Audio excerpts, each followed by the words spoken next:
Okay, so you guys already know what happened back in chapter 184. Elsie ended up getting stabbed by Ziggy after surprisingly almost beating him single-handedly. And she only ended up losing that fight because Ziggy played on her lingering hope that the good version of him is still in there somewhere, and that this evil version that we got in the current day is some kind of like bug or something. And then we get to the beginning of this chapter and we see Ziggy using his gravity for gear to pull her sword from her stomach and then send her flying to the wall behind her. And then he goes in to just unleash a bunch of Magimech attacks at her, basically securing his win in this fight. And just as he goes in for the final hit with his gravity comet, Justice actually comes swooping in and saves Elsie, carrying her away from the battle and telling Ziggy that he is the only one allowed to kill her. Now, I think we all pretty much knew that going into this chapter, there was like a 90% chance this will end up happening. Because alright, we all kind of figured that at some point during this arc before it ended, Justice will show up on Lindard, because there was so much setup for it. Like, it was already implied by Elsie in the chapter that Holly was the one who called Justice to Lindard, and her doing that was foreshadowed pretty much 2 chapters ago when she stated to her crew that after they finish off Crow, they're going to activate a plan that basically is going to be them betraying both Elsie and Shiki. So it was kind of obvious at some point because of that plan that Justice was going to show up. He just kind of ended up showing up, I guess, sooner than Holly expected him to, since they haven't taken out Crow yet. Although now that he is here earlier than Holly probably expected him to be, we could now see Victory, whose ether gear is pretty much essentially him turning himself into the Colossal Titan. We could see now a fight between him and Crow, which is something that I've been seeing a lot of fans on Twitter and other places say they want to see go down before this arc ends.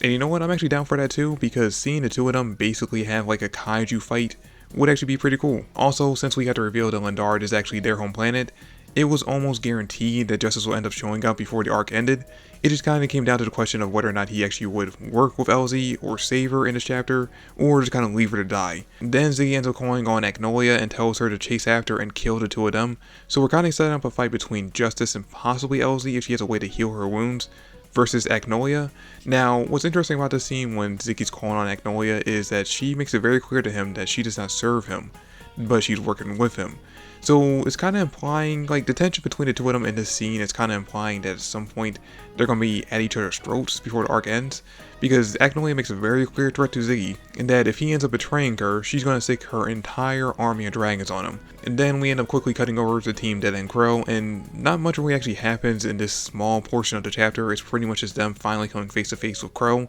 and setting up that they're going to be fighting him very soon. And then we cut over to Shiki's gang, and we get this nice moment where they change into their regular clothes, and Wise ends up pulling a joke on Rebecca to kind of like cheer her up because she's still down about the whole thing with the chronophage that we found out about a few chapters ago. Which actually, speaking of the chronophage, now that we have both Elsie and Justice on Lindard, and the chronophage is more than likely actually going to hit the planet,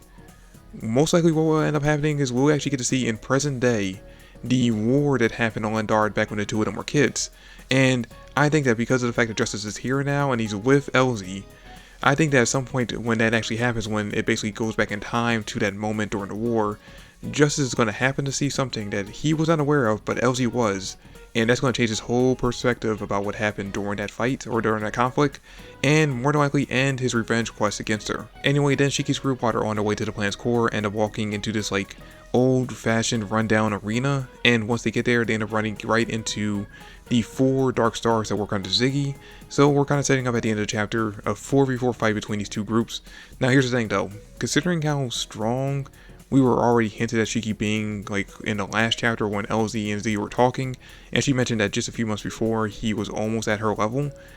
I have a hard time believing that anyone in the 4 Dark Stars will stand a chance against him. So more than likely, it's going to be a very, very quick fight between Shiki and whoever he ends up fighting, and he's going to make his way onto the core by himself. Or more than likely, we'll actually get to see Shiki take down both him and Rebecca's opponents pretty quickly, and then we'll see Wise and Homer staying behind to fight off against their opponents while Shiki and Rebecca make their way to the core. Because honestly, there's no way that we're going to have Hero spending too much time on Shiki fighting anyone from this group, because if he struggles against them,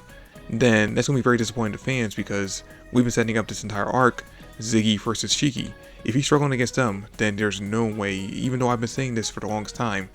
there's no way that he's even close to standing a chance against Ziggy. Which, I mean, yeah, like I just said, I've been saying for the longest time that I don't think Shiki stands a chance against Ziggy right now and where he's currently at, but I definitely think that he has to be a lot stronger than any of these 4 shining stars. But anyway guys, that's pretty much it for the chapter. Let me know in the comment section down below what you guys thought about it. Thanks for watching the video, and I'll catch you all in the next one. Peace.